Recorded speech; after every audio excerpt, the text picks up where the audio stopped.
Moltes gràcies per la seva assistència en aquest dinar i especialment gràcies a l'alcalde per acollir-nos a casa seva, a les Velles, un municipi molt bon i un comunitat familiar.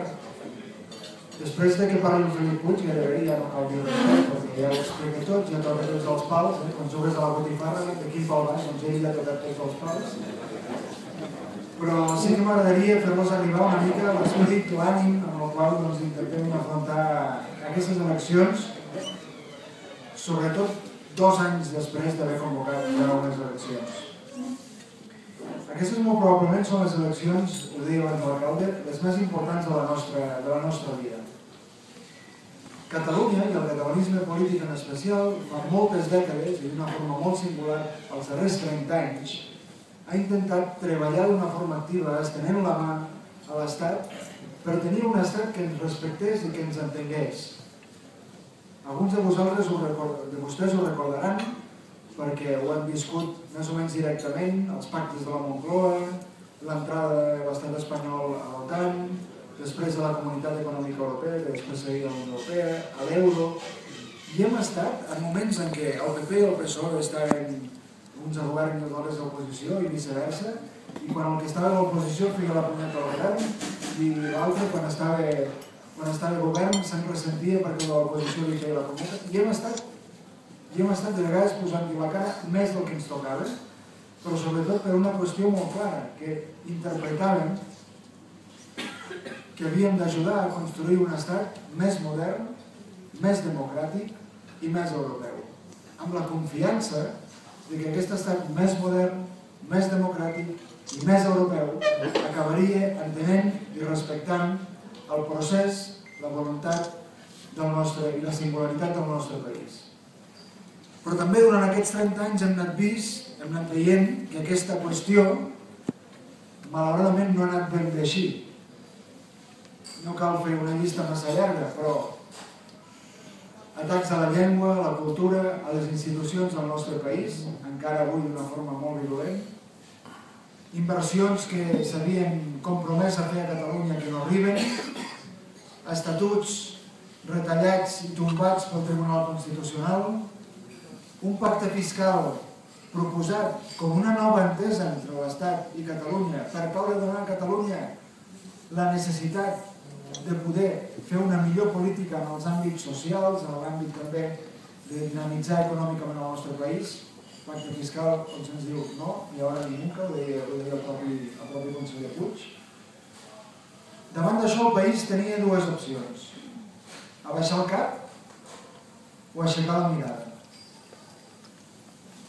I jo crec que aquestes eleccions van d'això, d'abaixar el cap o d'aixecar la mirada.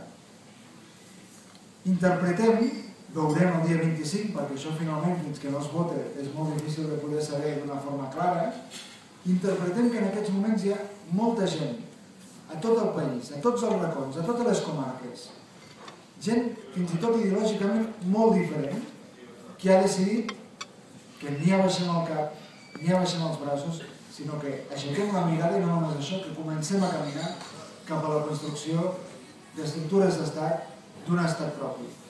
Quan arribem a la conclusió que l'estat que nosaltres hem ajudat a construir finalment acaba sent un estat hostil per tots nosaltres, doncs hem d'avançar cap a un altre camí. I ha de ser un camí en el qual la darrera paraula no la tingui ni el Congrés dels Diputats ni el Tribunal Constitucional, ni tan sols la tingui el propi Parlament de Catalunya ni el president de la Generalitat. La paraula la tinguin els 7 milions i mig de ciutadans i ciutadans que conformem aquest país. Per això proposem avançar durant aquesta propera legislatura i fer durant aquesta propera legislatura una consulta, un referèndum, en el qual plantegem clarament que Catalunya pugui tenir, i que la gent es manifesti al voltant d'això, un estat propi. Un estat que li serveixi no per donar satisfacció a la idea romàntica, com deia el Felip, a la idea romàntica d'aquells que estimem el país i que fa moltes generacions que ho fem, que també, sinó sobretot per donar resposta a les necessitats que avui tenim. Avui hi ha municipis, famílies, empreses, institucions, entitats que ho estan passant malament a casa nostra. I això no és just. perquè el nostre país en aquests moments genera prou riquesa com per no haver d'estar en la situació que estem. Però malauradament quan anem a parlar amb qui cal parlar o amb qui enteníem que havíem de parlar perquè aquesta situació injusta revertís, no només no se'ns escolta, sinó que se'ns tanca la porta als nassos. I com que no és la primera, ni la segona, ni la tercera vegada que ens ha passat, ja no tornarem a baixar el cap. Ja no tornarem a baixar el cap. El dia 11 de setembre, molts catalans, segurament algú dels que som avui aquí, vam ser a la manifestació el dia 11 de setembre als carrers de Barcelona.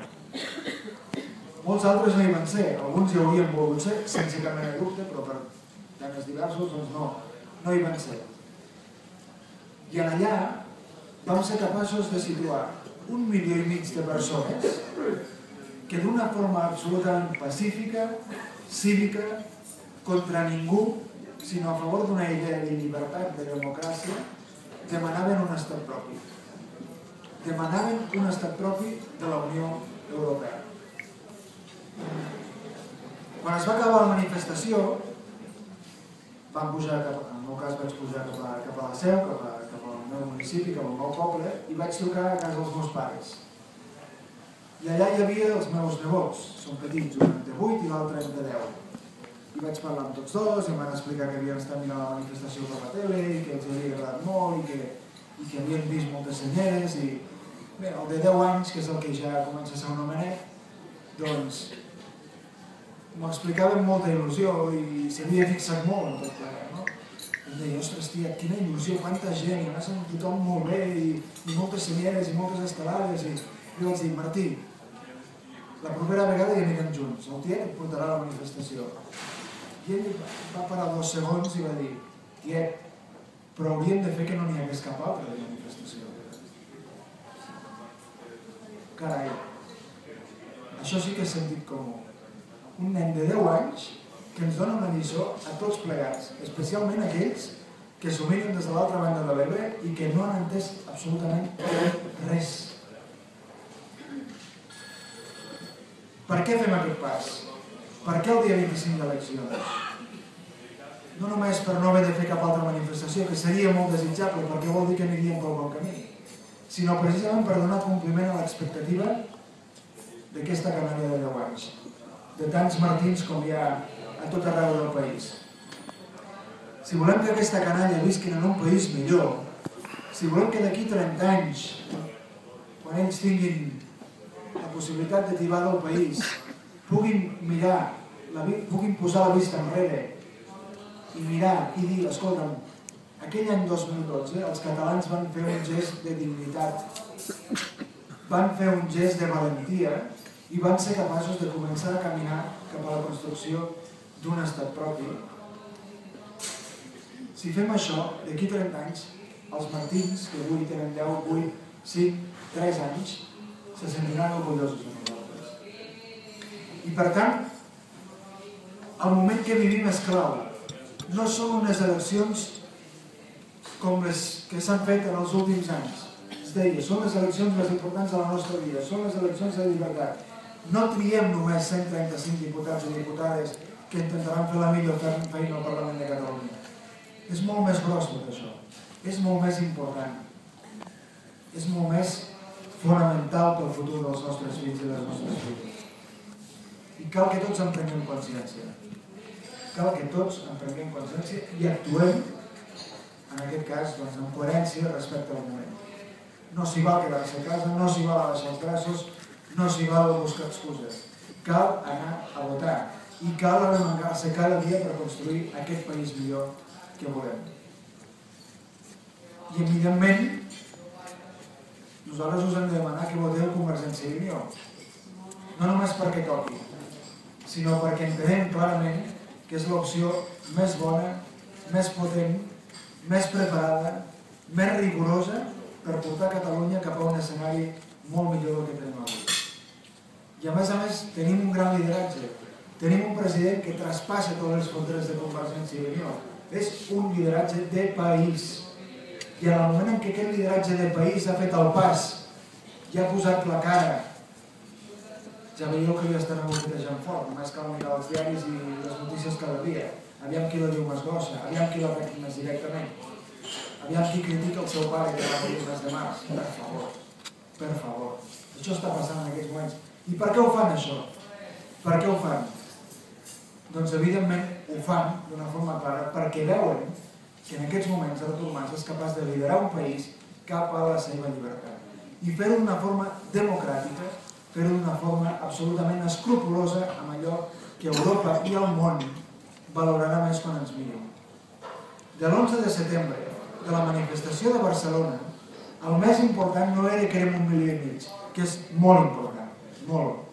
El més important de tot és que no es va cremar ni una paperera. És que hi havia avis i hi havia nens. Hi havia gent de tota la vida i hi havia gent que havia arribat feia menys temps. Hi havia gent que parlava en català i que parlava en castellà. Hi havia Garcies i hi havia Garrigues. Ara uns que diuen que volem catalanitzar els cognoms, per favor, però no s'ha vist això. Hi havia Garcies i hi havia Garrigues. I aquest és el gran secret del nostre país. Això és el que Europa valora més. Que vam ser capaços de fer un gest de dignitat com a país i treure al carrer 1,5 milió d'europeus que no es manifestaven contra ningú, sinó a favor d'un país més sòlid i d'un país més lliure. Quan nosaltres plantegem l'estat propi, quan plantegem la consulta, quan plantegem els instruments d'estat, dieu-li com vulgueu, no ho fem per una idea romàntica. Ho fem sobretot perquè amb l'estat propi serem capaços de donar millor resposta a la nostra gent.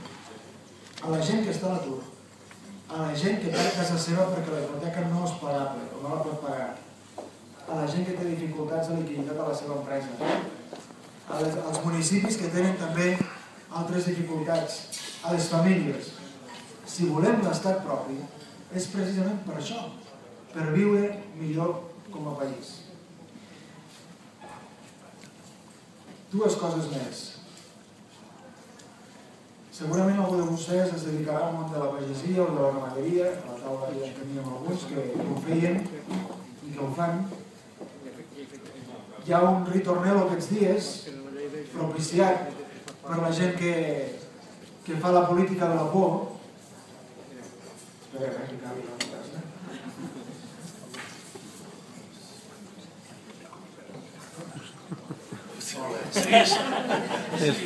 Hi ha un ritornello aquests dies, propiciat per aquesta gent que fa la política de la por, que diu que els pagesos no cobraran la PAC. Anem una passa enrere. Des que jo tinc ús de raó, Europa s'ha construït només per sumar.